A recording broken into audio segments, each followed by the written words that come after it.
Bonjour, je vais partager avec vous, les étudiants I6 IP, une partie du cours de la santé sur la santé communautaire. En premier lieu, on va commencer par la définition de la communauté.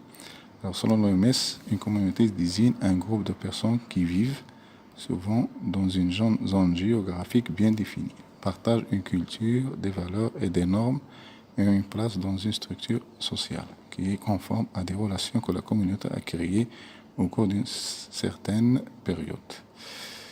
Alors la communauté, c'est les membres du groupe ont des intérêts communs et partagent des principes, ce qui suppose des liens étroits entre ces groupes, ces membres du groupe. Ces principes sont acceptés par chacun et reconnus comme tels par tous. Les communautés sont de tailles différentes, de profils socio-économiques variés, allant de grappes d'exploitation rurale isolées à des villages, des villes et des districts urbains plus structurés. Comme exemple de la communauté, on trouve la famille, association de quartier, travailleurs immigrés, colocataires, syndicats de travailleurs, association de parents d'élèves, association de malades, etc. Alors la santé communautaire. La santé communautaire, selon l'OMS et l'UNICEF, la santé communautaire est le processus par lequel les membres d'une collectivité géographique ou sociale conscients de leur appartenance à un même groupe réfléchissent en commun sur les problèmes de leur santé.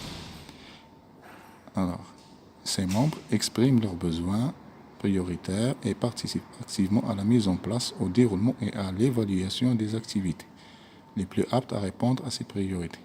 Ça veut dire que les membres de la communauté participent à la planification d'un programme ou d'une action de santé.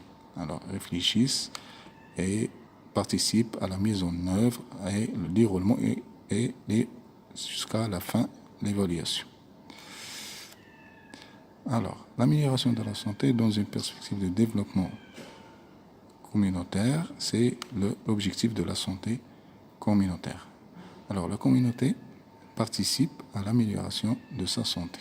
Il nécessite des liens de collaboration entre les professionnels de santé, les personnes sont considérées comme des personnes ressources, et les membres de la communauté sont les acteurs et les décideurs dans le processus de l'amélioration de la qualité.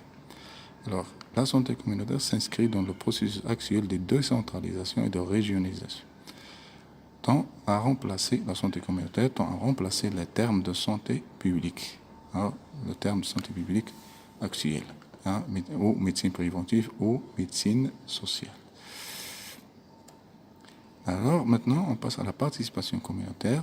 Alors c'est un processus dans lequel les individus et les familles, qu'on a déjà cité auparavant, la communauté, alors d'une part prennent en charge leur propre santé et leur propre bien-être comme ceux de la communauté.